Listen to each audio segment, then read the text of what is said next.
Biblia de estudio del expositor es una de las Biblias de estudio más vendidas en el mundo de hoy. No hace mucho que hemos terminado el Nuevo Testamento del expositor en español. Y alguien me dijo hace poco que tiene un doctorado. Él dijo, hermano Swagger, esta es la mejor traducción que he visto, lo cual lo agradezco mucho. Bien, présteme atención, lo puede ver en la pantalla en este mismo momento. La razón por la que esta Biblia es la más vendida, y bueno, lo que tengo a mano es el Nuevo Testamento, es debido a las notas que hace que los versículos cobren vida. Le ayuda a usted a interpretar mejor los pasajes bíblicos, y no hay nada más importante que eso. Esa es la razón por la que esta Biblia es lo que es. Bueno, tengo una oferta para usted que es absolutamente excepcional. Nunca se lo he ofrecido antes a mis amigos hispanos, pero le va a gustar. Cuando usted adquiera el Nuevo Testamento en español, la tapa es de cuero reconstituido. Es hermoso como mínimo, pero la información, el conocimiento y la interpretación que obtendrá en este Nuevo Testamento del expositor es como tener una biblioteca en casa para ayudarle a entender aún mejor la palabra de Dios. Bien. Cuando usted reciba el Nuevo Testamento del expositor en español, le vamos a dar un CD especial. Déjame volver a darte las gracias por Jimmy Swagger. Es lo último y es uno de nuestros mejores CDs que hemos producido. Y la canción, déjame volver a darte las gracias, tiene una duración de casi 10 minutos. Tiene el toque y la unción del Señor. Y le aseguro que será una bendición más para usted, se lo prometo. Bien, hay 11 grandes canciones en este CD y usted lo recibirá absolutamente gratis. Hemos vendido miles de este disco por $15, pero usted lo recibirá gratis, totalmente gratis. Bueno, permíteme volver a decirlo. Cuando usted adquiera la versión en español del Nuevo Testamento del expositor con tapa de cuero reconstituido por $25 más el gasto de envío, también le regalaré este nuevo CD, que es uno de los mejores que hemos producido y creo que a usted le parecerá igual. Déjame volver a darte las gracias. Le va a gustar. Es una oferta sin igual y mi oración a Dios es que usted aproveche la oferta. No se decepcionará.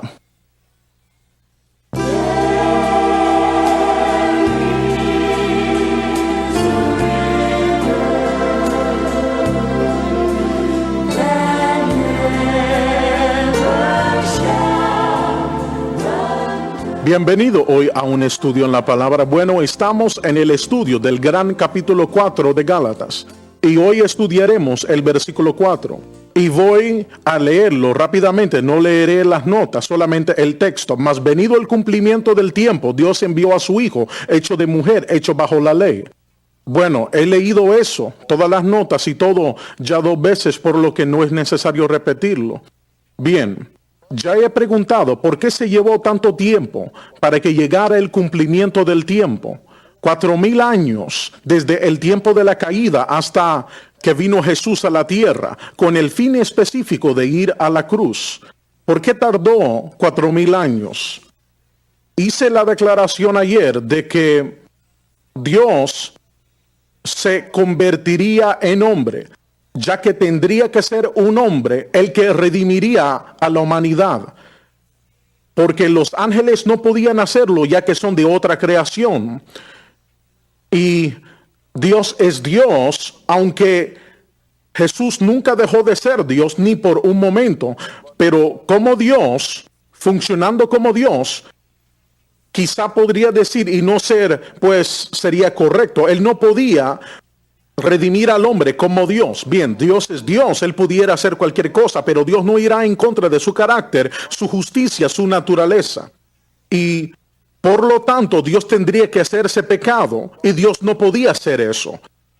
Como he dicho, él pudiera, pero no lo haría. No iría en contra de su carácter y de su naturaleza. Para Dios convertirse en hombre, y porque fue el hombre que había caído y el hombre tendría que redimir al hombre, Dios se convertiría en hombre. Y una de las razones por la que se tardó, Dios funciona en el ámbito de la fe del ser humano en Dios.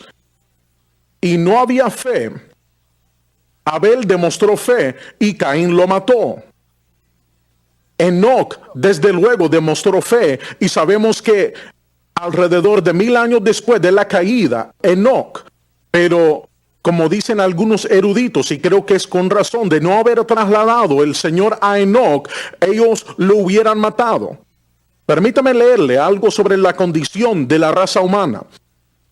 En Génesis capítulo 6, bueno, voy a leer las notas, voy a leer más de lo que normalmente leería, pero creo que será de mucho interés para usted. Véalo ahora en la pantalla, por favor. Capítulo 6 de Génesis, iniciando en el versículo 1, y no sé realmente cuánto voy a leer, pero seguiré leyendo hasta que crea que deba parar. Estoy leyendo de la Biblia de estudio del expositor para mostrarle una de las razones por la que le llevó a Dios tanto tiempo para hacer lo que tenía que hacer, que era redimir la humanidad al convertirse en hombre e ir a la cruz. Aconteció que cuando comenzaron los hombres a multiplicarse sobre la faz de la tierra y les nacieron hijas. Nota, es probable que los acontecimientos de este capítulo comenzaron aproximadamente durante la época de Enoc, que fue alrededor de 1000 años antes del diluvio. Había sin duda varios millones de personas sobre la faz de la tierra en aquel entonces. El versículo 1 no intenta insinuar que hubieron más nacimientos de niñas que de varones. Tiene más bien la intención de establecer la narrativa de lo que está por exponerse. Texto. Viendo los hijos de Dios que las hijas de los hombres eran hermosas, se tomaron mujeres de entre todas aquellas que escogieron. Nota, los hijos de Dios descritos aquí se refiere a los ángeles caídos, que compartieron la suerte de Lucifer, quien encabezó una revolución contra Dios en un momento de la eternidad pasada, para estropear el linaje humano por medio del cual finalmente vendría el Mesías. Ellos intentaron corromper ese linaje y al casarse con las hijas de los hombres, que por consiguiente produciría una raza impura, por así decirlo, del cual por lo menos algunos de esta progenie resultaron ser gigantes. De todos modos, todos los que resultaron de dicha unión fueron manchados. El término hijos de Dios en el Antiguo Testamento, por lo menos como se emplea aquí, nunca se usa para referirse a seres humanos, sino siempre para referirse a los ángeles, ya sean justos o caídos. Job 1:6 y 2:1. En su breve epístola, Judas menciona a estos ángeles. Él dice que no guardaron su dignidad, sino que abandonaron su propia habitación. Luego dice, ¿cuál fue su pecado? Fueron en pos de la carne extraña, contra la naturaleza. Tocante a esto, Judas también dice que Dios los ha reservado bajo oscuridad en prisiones eternas hasta el juicio del gran día. Es la razón por la que usted necesita la Biblia de estudio del expositor y también debe ponerla en las manos de otros, de sus seres queridos, amigos y parientes. No hay otra Biblia de estudio en el mundo que le dará la información que le ofrezco aquí. Muy bien, el pasaje dice, y dijo Jehová, no contenderá mi Espíritu Santo, con el hombre para siempre. Aquí el Señor está hablando del varón, Adán, y no de la humanidad en general, porque ciertamente él es carne. Se refiere al hecho de que aunque el primer hombre fue personalmente creado por Dios, todavía era carne, y debido a la caída, finalmente tiene que morir. Sin embargo, serán sus días 120 años.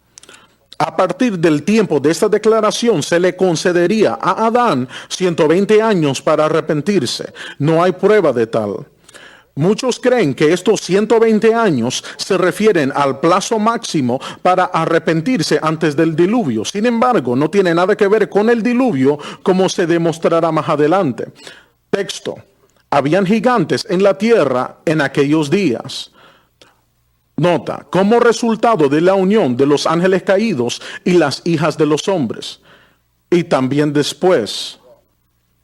Nota, aquellos días se refiere a la época anterior al diluvio, entre tanto que y también después se refiere al tiempo posterior al diluvio. De hecho, Goliat, al que David mató, era uno de esos ejemplos. Cuando se llegaron los hijos de Dios a las hijas de los hombres y les engendraron hijos, Estos fueron los valientes que desde la antigüedad fueron varones de renombre.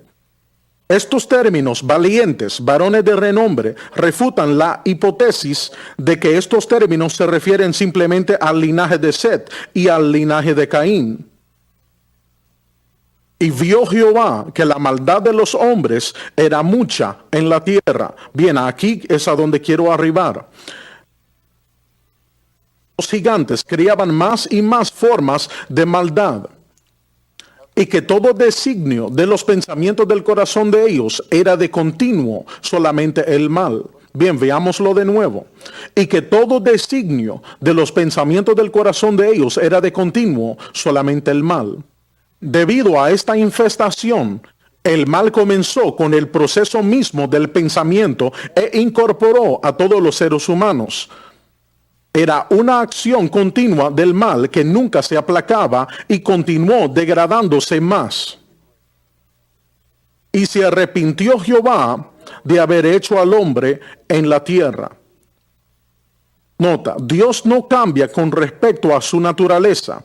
Sin embargo, el hecho de que el Señor se arrepiente muestra la verdad de que Dios, en conformidad con su inmutabilidad, asume una posición de cambio con respecto al hombre cambiado. Y le dolió en su corazón. No es simplemente una declaración antropomorfa, como algunos lo afirman, sino una declaración verdadera referente a la naturaleza de Dios. El pecado contrista al Señor. Y dijo Jehová, raeré de sobre la faz de la tierra a los hombres que he criado. La maldad del hombre había llegado a ser tan grande que si Dios no hubiera hecho esto, finalmente el hombre se habría destruido, aunque habría tomado mucho más tiempo.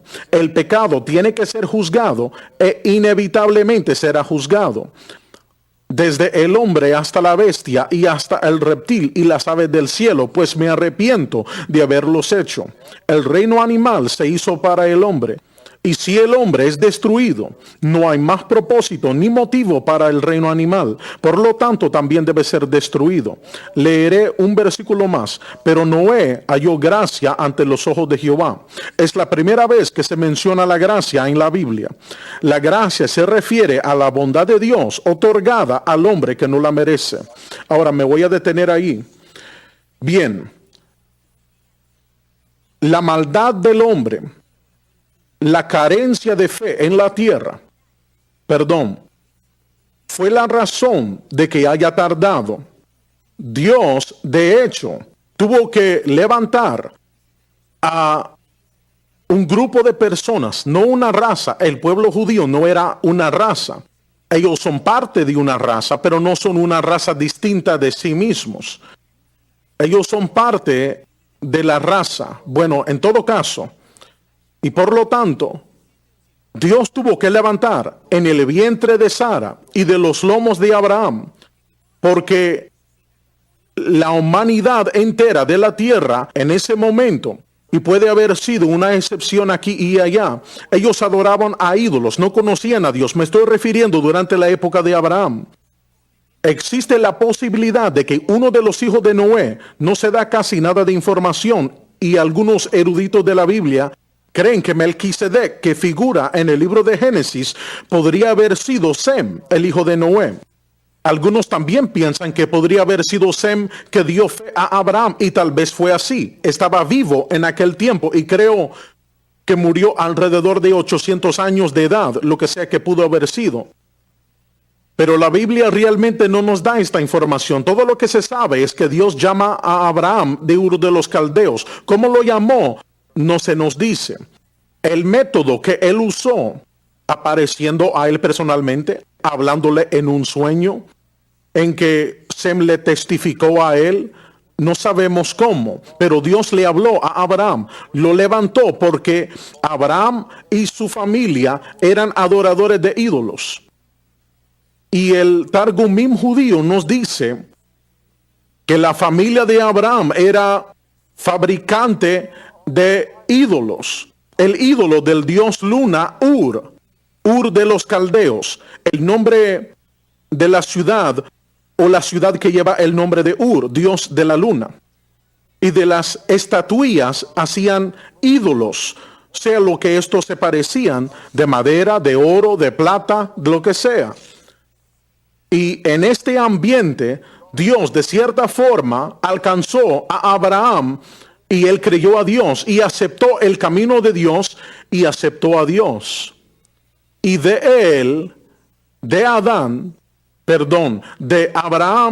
y Sara, Dios levantaría un grupo de personas llamado israelitas. El nombre del nieto de Abraham, Jacob, cuyo nombre fue cambiado a Israel. Un grupo de personas le servirían a él y solo a él. Pues el mundo entero de esa época era lo que se conoce como politeísta, es decir, adorador de muchos dioses. Estos eran espíritus demoníacos, para serles sincero, pero la gente pensaba que estos eran dioses.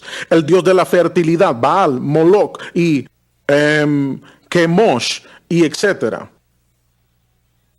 Los judíos eran monoteístas, es decir, que adoraban a un Dios, Jehová. Eran los únicos sobre la faz de la tierra que adoraban a Dios, que conocían a Dios. Bien, hay un problema aquí con esto. Israel, levantado por Dios, levantado de los lomos de Abraham y del vientre de Sara para hacer este propósito específico de dar al mundo la palabra de Dios, que fue así, y para traer al Mesías, al Redentor, la simiente de la mujer en el mundo. Dios estuvo en continuo obrando para llevar esto a cabo. El problema era que solo algunos de los judíos realmente vivieron para Dios. Pablo lo llama un remanente. La mayoría no vivían para Dios. A pesar de ser judíos, eran el pueblo escogido de Dios, pero no vivían para Dios. La mayoría murieron eternamente perdidos. Solo unos pocos. ¿Cuántos fueron esos pocos?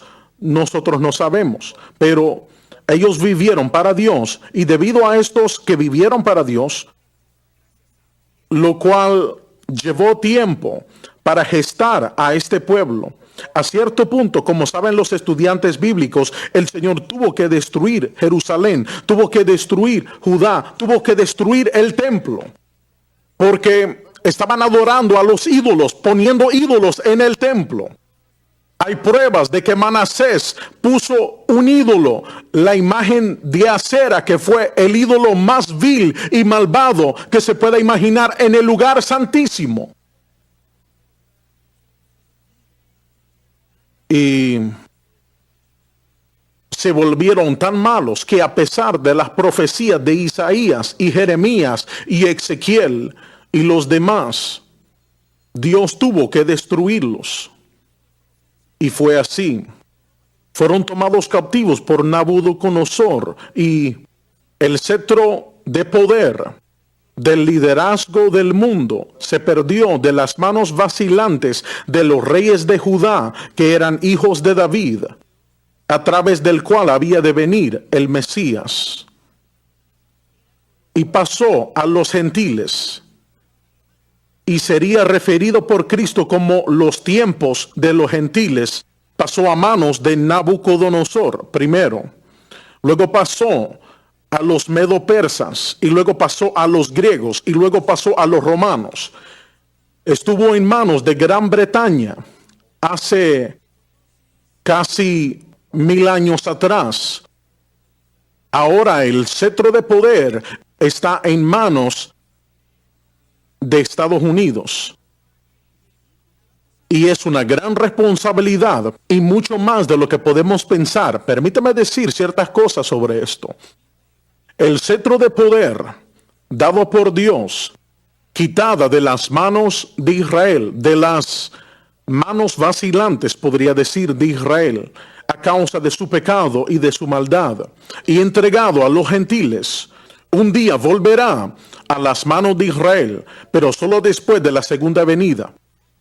Bien, después de que fue destruido Israel por Tito, el capitán de la gran 10ª legión romana, en el año 70, y dejó de ser una nación, dispersó por todo el mundo. En ese tiempo, más de 1 millón de judíos fueron masacrados por el asedio de Jerusalén por Tito, y millones fueron vendidos como esclavos en todo el mundo de esa época. Luego el cetro de poder pasó a manos de España y de otros países, pero no fue gran cosa porque Israel no era una nación. Pero cuando Israel se estaba formando como nación, fue en los años de preparación antes de 1948. Gran Bretaña era el brazo de poder. Cuando comenzó la Segunda Guerra Mundial, Gran Bretaña era el imperio, la nación más poderosa de la faz de la tierra.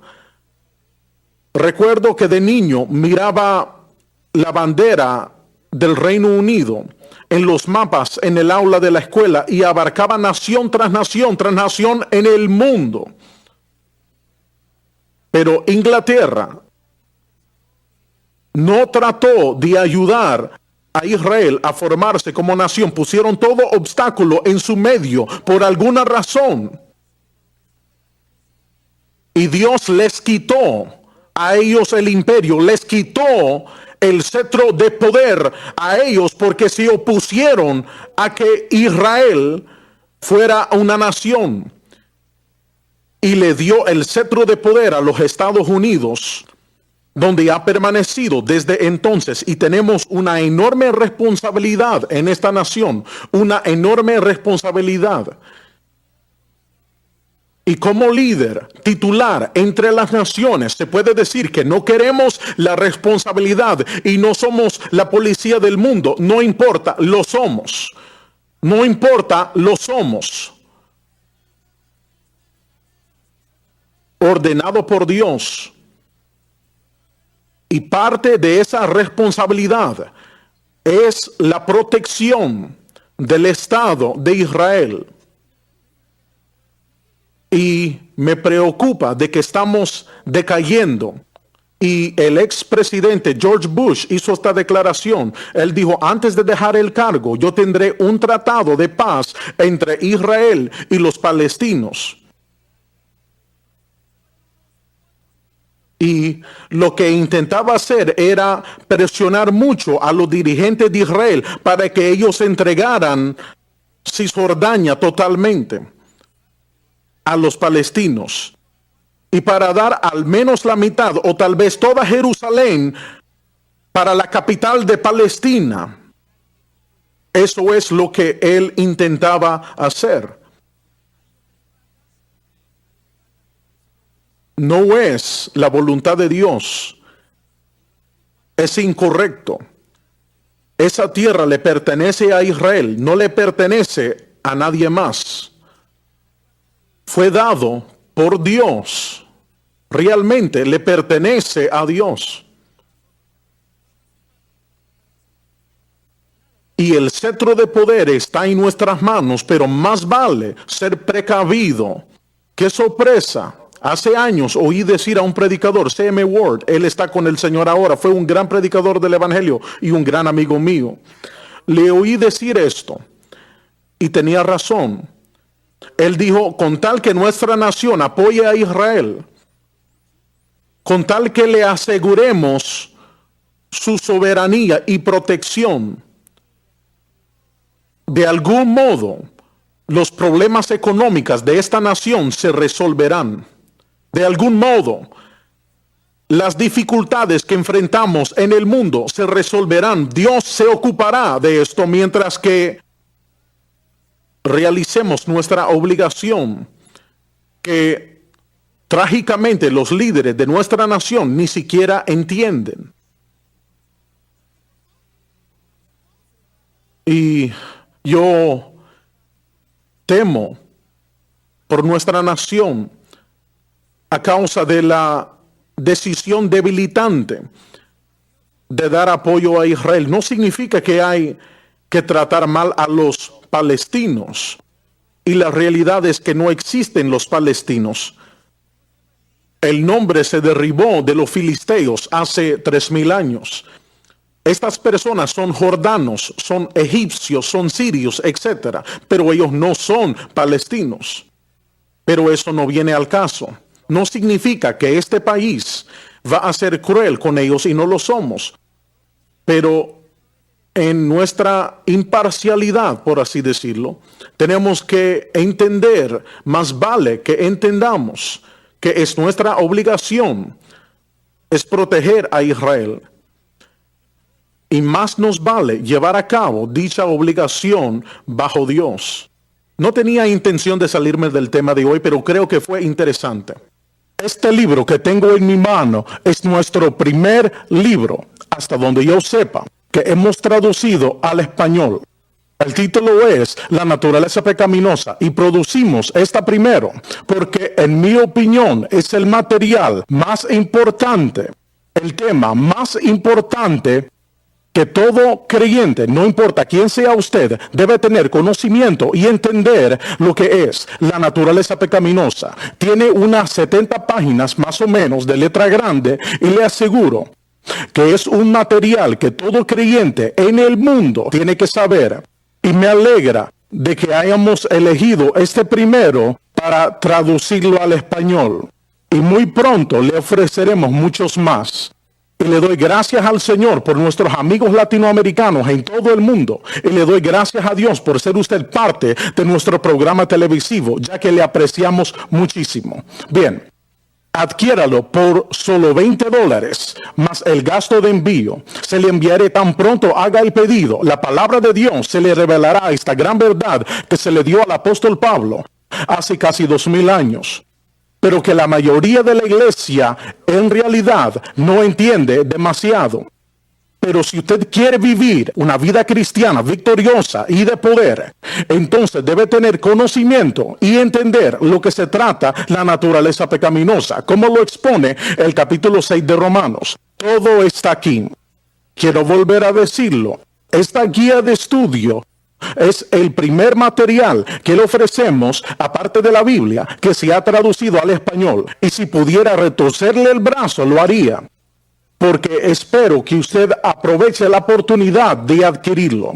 Por solo $20 más el gasto de envío, se lo enviaremos lo más pronto posible y le aseguro que será bendecido.